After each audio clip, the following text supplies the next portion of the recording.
Breaking sales, and the two teams had to pick products from the Science Museum to sell to the trade. Even Lord Sugar was forced to admit he was pretty impressed with their figures. Team Synergy struggled to match Apollo's street sales after they went into one meeting with a faulty demonstration unit and a slightly skewed pitch, one must say. In a moment, we'll speak to this week's fired candidate. First, here's the moment when she heard those dreaded words from Lord Sugar. I'm going to tell you this, Jamie, and I want you to remember this for the future. When you lead a team in future life, right, you need to make sure that you've got everybody covered. But, Melissa, despite everything that you say, what you can do, what you can't do, you are a bit of a loose cannon that I don't think I can control. You're fired. Okay?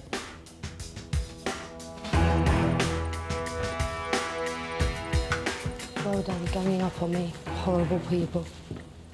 Oh, harsh Melissa. words. Is it Melissa? I don't know. Look at her now. Hang on, you're Melissa's sister. No. I'm the same Melissa, just a hair change.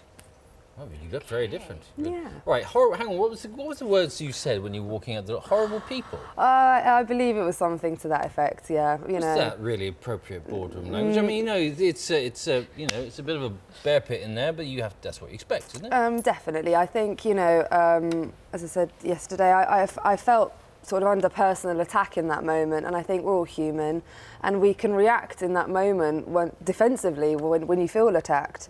Obviously, watching it back, I wish I'd acted with a bit more decorum and, you know, a bit more sportsmanly. But again, I'm only human and I reacted in the moment. When you look back at the series so far and watch yourself, what are your thoughts? Overall, again, I wish I'd acted with a bit less sort of foolhardiness. You know, I was very, very, very confrontational, and I think that came from a feeling of being sort of under attack. Personally, I'm no monster. I don't walk around all day arguing with people. Why were you under attack, do you think?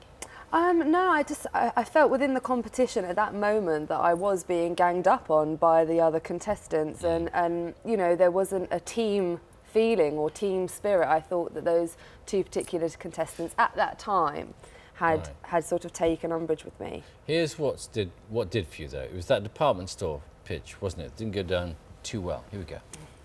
The first one is a product that has sold 26,000 units in the UK alone, this new shower head.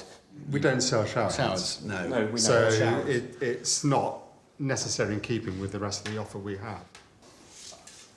It may not be the actual produce per se in terms of shower heads, but in terms of innovation, in terms of current market trends, I feel that something quite unique like this would be well launched in your stores. I think people would appreciate it. We don't sell shower heads in our stores, so we do understand that, and it's not completely obtuse. I feel it does fit in somewhere there, and again, it would bring you different buyers for the rest of your store.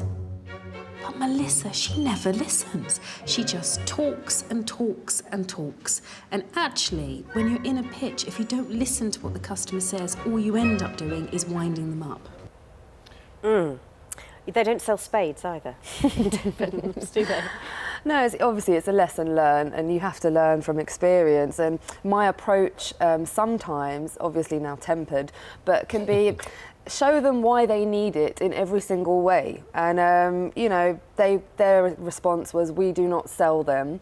So mine was to think of a way to show them how they could, you know. I kind of liked the ambition of trying to get a major department store to turn around its policy 180 degrees on a dime and in an instant. Why not open a new department? Why not? What we really liked was your flamboyance with language. Yes. You had some great words there, like professionality. Yes. Manoeuvrement. Yes. I do believe that most of them are actual words. Manoeuvrement, however, no, is not a word. Right. But yeah, people that know me will know that is a sort of a little habit of mine. I like to make up words, and it's just I think it's a habit, as long as you use it in the right context. You see, the difficult thing with The Apprentice is if you set yourself up as being a brilliant saleswoman or a brilliant pitcher, and then when you actually come to pitch you're found wanting, then what happens next?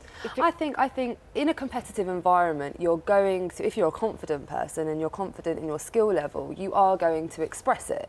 I was slightly overzealous, obviously, but then also don't forget it is a competition, and there are sort of extraneous factors that can affect any pitch or any result of a situation. So, you know, I may well have been annoying, but I still got the numbers in, you know. You were, I mean, it was unlucky in that particular week for anybody to get kicked out because you both did so incredibly well. And when you heard those figures, was it about £76,000 your team took? We You must did have about thought, 80 oh, wow. something, and they You did know. about 100 and something. Yeah. So But it must have been disappointing for you that your proportion was a tenth. Yeah, I think the overall budget. I think definitely if we had had more time to do some more street sales in that particular task, I would have again proven that I can do sort of sales. But again, it's the nature of the beast. You can't always control every aspect of the task at hand, so you have to sort of work within what you've got. And again, I wish I did temper my What are you approach. doing now?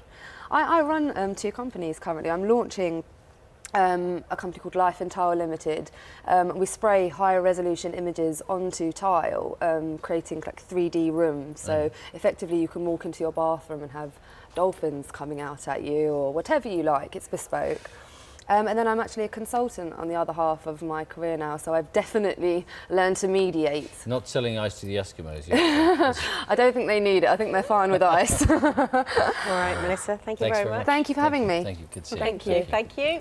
See, that's what you do. You She's clasp changed. down whenever you can. All right. Well, that good. She aggression's certainly has gone changed. Yes. Thanks very much. If you missed The Apprentice, you can watch all the drama on the iPlayer. Episode 5 is next week, next Wednesday. Yes. 9 o'clock Yes, on BBC and then One. on the Thursday we'll have whoever's kicked out next. Yes. Now, the Kinks frontman Ray Davies is responsible for creating some of the UK's most treasured pop songs. Hits like Lola, Waterloo Sunset, You Really Got Me, loads of them. Yeah, more than 40 years on.